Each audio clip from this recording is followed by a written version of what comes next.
Kia ora, team. So this is season 1, episode 10, which feels like a mini milestone for me. And hopefully a little mini milestone for the adventure we're having here on DayZ as well.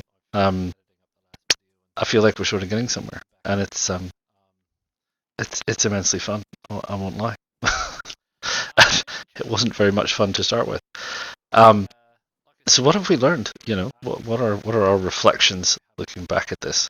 Um, the first hour, the first day, the first full 24-hour cycle of day and night is by far the hardest. Starting with nothing and running around, and these are official servers. There are infected everywhere. Food is very hard to come by. Water is very hard to come by. It is very easy to find yourself in a pickle of a situation, and you just, it's just so hard, and you die so much, which is part of the game. You die, and we haven't even got into PvP yet. This is just PvE. This is just trying to survive the basics. So I hope you're learning things. I've certainly learned some things along the way. Knives. Your first knife is a lifesaver, because that enables you to get food. Chickens and things. Don't underestimate the infected either. One, yeah, okay, they can still cut you. You can still get infected.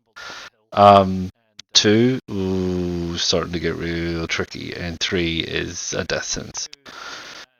And yeah, it's just it's so hard. So don't get into an argument with lots of infected if you can help it. That would be my advice. Bones, it turns out, can be made into knives. It blows me away that I've been playing for, like, I don't know, 12 hours, 15 hours, and I'd figured that out. Maybe that's just me. Maybe you figured it out in the first 10 minutes. I have no idea. But as I've said before, I make all of the mistakes so you don't have to. And that's part of the fun, really, isn't it? It's just being prepared to make mistakes and go, don't, what did I do that for? That was just the dumbest thing ever. So yeah, I think the key is get your first knife, get your first chicken, and then you've got bones, and you can make a knife, and you can make another knife, and so on and so forth. So I think that's key there. Rags, we've learned about rags, so making good rags, making pristine rags from pristine clothing is a lot better than making dirty rags from dirty clothing. We've done a bit of disinfecting stuff, but not a lot. We haven't really done a lot of medical stuff because we haven't had the opportunity to. So we haven't covered things like when to take pills, how to take pills, what they solve. I mean, I don't know. Again, part of the season is about playing the game as it comes on PlayStation, and no one tells you what you need to take for what is wrong with you. At least I don't think so. But like I say, we haven't run across a lot of pills to have a look at that. We know you can't drink alcoholic tincture. I thought you could. I feel sure like you probably should. Maybe it just tastes horrible. I don't know. So there's that. Weapons. Yeah, we've learned a bit about weapons. Certainly, melee weapons. They seem to get ruined real quick. So you really need to be careful.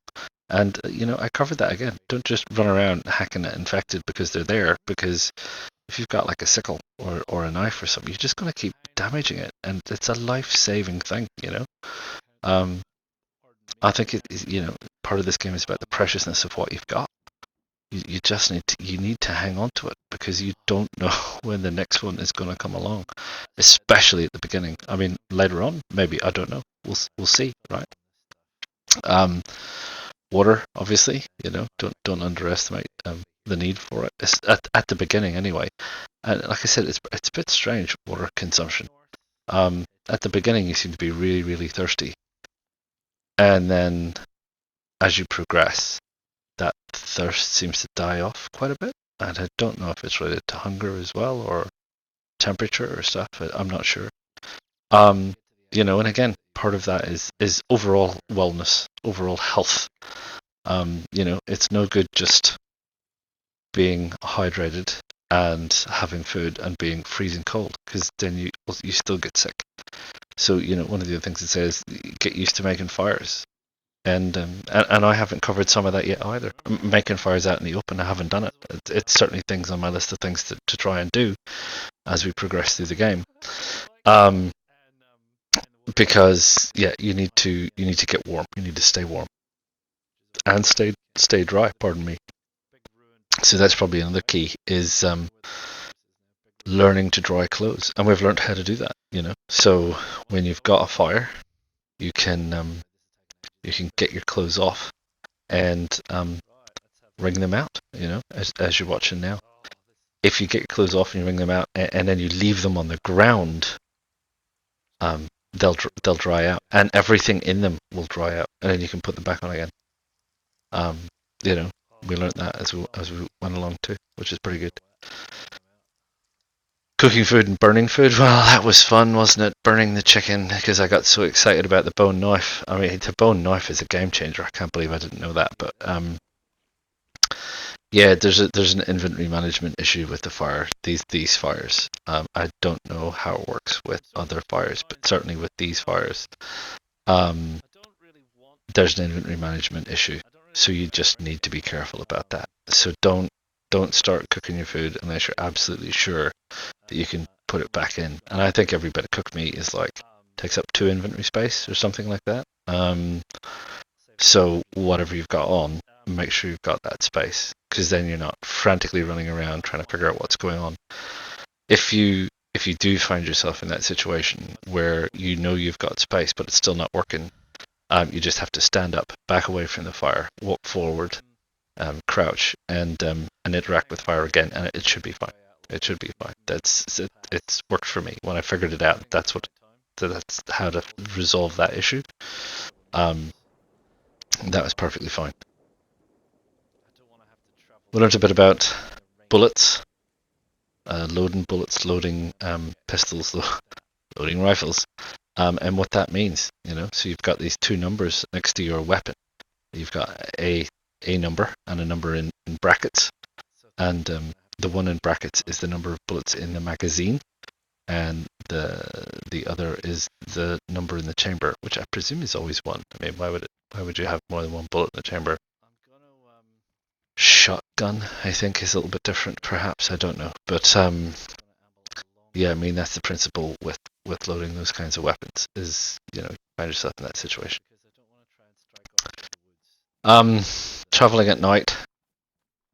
Yeah, it's hard. You know, again, we covered this. It is part of the game. We don't have a rest cycle in this game. There's no sitting down and resting, and that's because it's a server-based game, right? So the server can't slow down. It's going through a continual cycle. 2 real-world hours for every day, 1 real-world hour for every night, which is kind of them. So you know, you need to travel at night, but it's also very, very dangerous. You know, as we're about to see in the clip. You can't see the infected, and you can't always hear them. Sometimes they're just standing around, not doing anything. They're not moving. Yeah, you just happen to rock up to them while they're standing there, not making any noise, and then, you know, before you know it, there's 2, 3, even just 1 in the dark. It's in the dark. You can't see it. How are you going to deal with that? You know, it's hard enough sometimes in daylight. So, you know, that's a bit of an issue.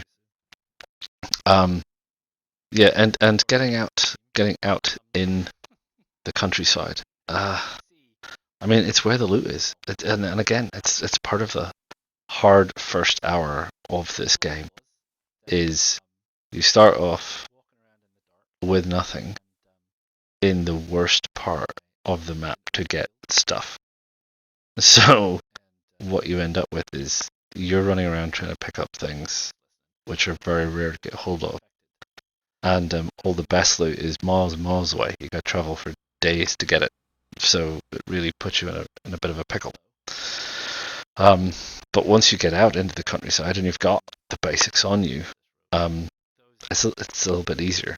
No, it's not easy by any stretch of the imagination, but it's a little bit easier. Yeah, so I think that's it. The reflections on this, I think has been that it's been interesting and enjoyable. It's been tough. I feel like we're getting somewhere. I feel like we're making some positive inroads. I feel like we're learning. I feel like I'm helping you. Hopefully, I'm having lots of fun. It's incredibly addictive on both counts, and I'm learning how to edit. I'm learning how to broadcast. Learning how to try and make things a little bit more interesting. And yeah, I hope you like it. If you do like it, as always, click the like. Please subscribe. Please comment. And yeah, I will see you again, and I will see you out there. And undoubtedly, we will be starting again at scratch at some point. But hopefully, next time we do, we will be better equipped. Thank you very much. Take it easy.